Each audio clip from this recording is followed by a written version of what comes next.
News 19's Jennifer Bellamy joins us now. And Jen, we're talking about 1,500 jobs here, millions of dollars that might not be coming to Lexington after all, right? That's right. And as you mentioned, some have called it a sweetheart deal and say it's not fair to small local businesses or companies already in the state who still have to collect sales taxes. But others say that shouldn't be an issue when people in the state need jobs.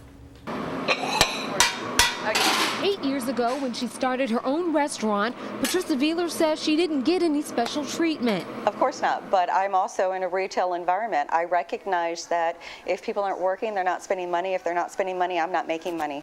That's why she says South Carolina lawmakers should do whatever it takes to bring Amazon and jobs to the state. In an endeavor to get business, new business into the state and to be more competitive up and down the eastern seaboard, it's what we need to do.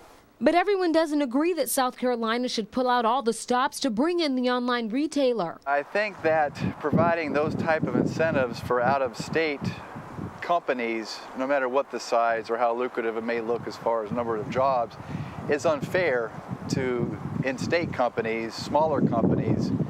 It needs to be more equitable. Lexington County Council member Johnny Jeffcoat says he thinks the state will work everything out to bring Amazon in. But he's worried that the back and forth will make South Carolina look bad when others think about moving to the state. We're really concerned about that. We don't want to send a message to North Carolina, Georgia, or any of our neighboring states that are sometimes in competition with us for industry. And they take a picture of a building out there that's half finished and say, well, this is what you can look forward to with South Carolina. Still, Veeler says in the long run, fair won't matter for anyone without jobs to create paying customers. The businesses that are here right now, if we can't keep employees, if we can't keep people, then it won't matter because they'll be out of business as well. Now, yesterday, state lawmakers did introduce legislation that would give Amazon those sales tax exemptions for the next 5 years. Governor Nikki Haley has said she does not support the move, but she'll sign the bill if it makes it to her desk. JR. Jen, thank you so much.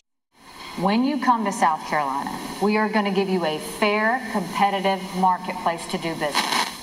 And we are always going to take care of the businesses we already have.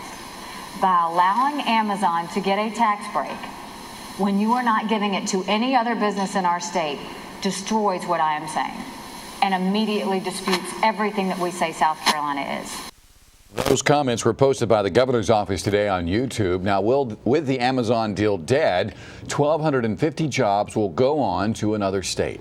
A group of retailers fought against the Amazon deal, saying it would give internet retailers an unfair price advantage. News 19's Jennifer Bellamy joins us now. And Jen, you were at the State House today, where I'm sure the discussion was still heated. Exactly. A lot of people talking about it, not just lawmakers, just everyone around the building talking about the deal and what they think was fair and what they shouldn't or what they believe shouldn't have happened. But like I said, a lot of disappointment at the State House today, with people still talking about the lost deal and now what it means for the state.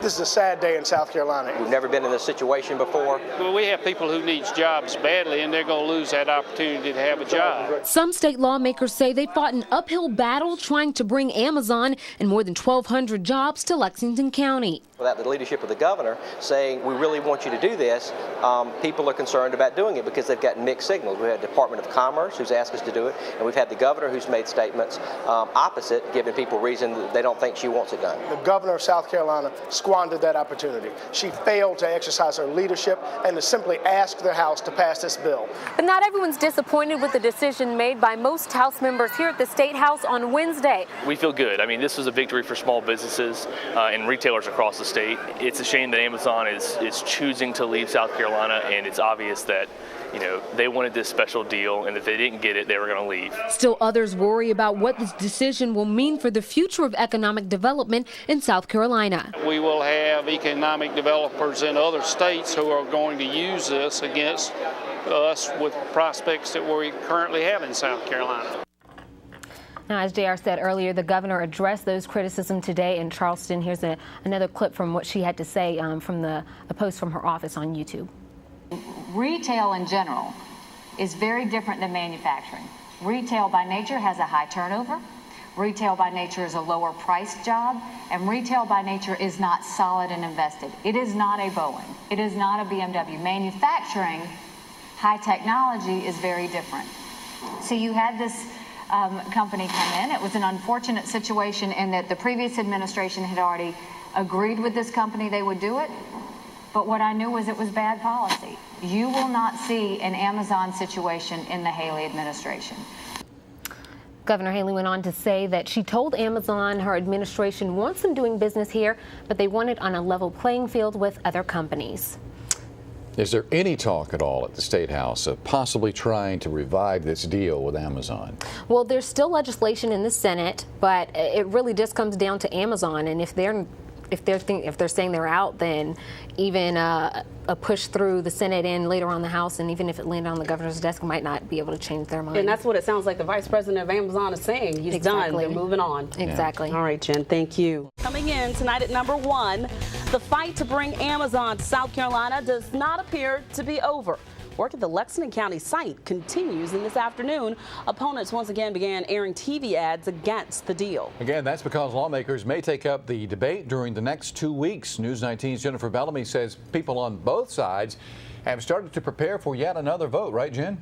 That's exactly right. The South Carolina Alliance for Main Street Fairness says it's gearing up with television and radio ads. The group spokesman, Brian Flynn, says the news of the second attempt to pass the Amazon tax exemption legislation surprised some of the people in the alliance. And I think they feel a little betrayed by the legislators because they feel like, all right, this issue is already voted on. Brian Flynn says his phone has received constant emails. Who do I need to call? Do I need to call my legislator? Since lawmakers announced they would try to pass tax exemption legislation for Amazon once again. The sales tax exemption unfairly affects big box stores and small businesses. But it really is unfair to small businesses because they're the ones that have to write that check to the State Department of Revenue at the end of each month with their sales tax. And that can be tough. Flynn says more than 400 South Carolina businesses joined the group to tell lawmakers they don't support what they call special treatment for Amazon. And Governor Nikki Haley agrees. We are not a desperate state that will do anything to get jobs. They have to think about the companies I'm talking to right now that will afterwards come and say, well, can I get a sales tax exemption too? If we're not giving it to the store down the corner, we don't need to give it to these big companies that come in for the first time. But others in the state say they're behind the plan. They've said, hey, what have we done here? Lexington County Mayor Randy Halfacre says education has helped change minds since the first vote. All of a sudden people are saying, wow, we're going to give up 1,250 permanent paying jobs with 3,000 seasonal jobs that can go to our children, our students. And with the struggling economy and high unemployment, he's hopeful for the second chance. I'm real cautiously optimistic that we now have a pulse, and we're going to try to breathe some life into this body called Amazon.com. The Lexington County Republican Party has announced a news conference to urge lawmakers to support Amazon. It's set for tomorrow at 11 a.m. at the north side of the State House.